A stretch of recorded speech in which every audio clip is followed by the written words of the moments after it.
ആന്ധ്ര ഉപമുഖ്യമന്ത്രിയും നടനുമായ പവൻ കല്യാണിന്റെ മകൻ മാർക്ക് ശങ്കർ പവനോവിച്ചിന് പൊള്ളലേറ്റു. സിംഗപ്പൂരിലെ സ്കൂളിലുണ്ടായ തീപിടുത്തത്തിലാണ് കുട്ടിക്ക് പൊള്ളലേറ്റത്. 7 വയസ്സായ മാർക്ക് അമ്മ അന്ന ലെസ്നോവിക്കിന് ഒപ്പം സിംഗപ്പൂരിലാണുള്ളത്. കുട്ടിയുടെ കാലിനും കൈക്കും പൊള്ളലേറ്റു എന്നാണ് വിവരം. നിലവിൽ ആന്ധ്രയിലെ രാഷ്ട്രീയ പരിപാടികൾ റദ്ദാക്കി പവൻ കല്യാൺ സിംഗപ്പൂർക്ക് തിരിച്ചു. വലിയ ദുരന്തത്തിൽ നിന്നാണ് പവൻ കല്യാണിന്റെ മകൻ രക്ഷപ്പെട്ടത്.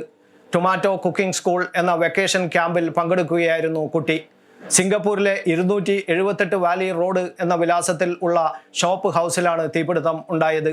സിംഗപ്പൂർ സിവിൽ ഡിഫൻസ് ഫോഴ്സിന്റെ വാർത്താക്കുറിപ്പ് പ്രകാരം 19 പേർക്ക് തീപിടുത്തത്തിൽ പരിക്കേറ്റു എന്നാണ് വിവരം.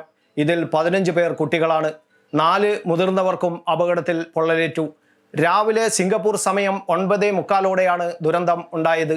80 പേരെ വിവിധ ആശുപത്രികളിലായി പ്രവേശിപ്പിച്ചിട്ടുണ്ടെന്ന് സിംഗപ്പൂർ സിവിൽ ഡിഫൻസ് ഫോഴ്സ് അറിയിച്ചു. രക്ഷാപ്രവർത്തനത്തിന് സ്ഥലത്തെ നിർമ്മാണ തൊഴിലാളികളും നാട്ടുകാരുമാണ് ആദ്യം ഓടിയെത്തിയത്. പവൻ കല്യാണിന്റെ മകൻ മാർക്കിന്റെ ആരോഗ്യനില തൃപ്തികരമാണെന്നാണ് വിവരം. കുട്ടിയുടെ കൈക്കും കാലിനും പൊള്ളലേറ്റിട്ടുണ്ട്.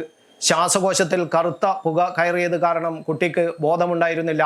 നിലവിൽ കുട്ടി ആശുപത്രിയിൽ നിരീക്ഷണത്തിലാണെന്ന് ജനസേന പാർട്ടി വൃത്തങ്ങൾ അറിയിച്ചു.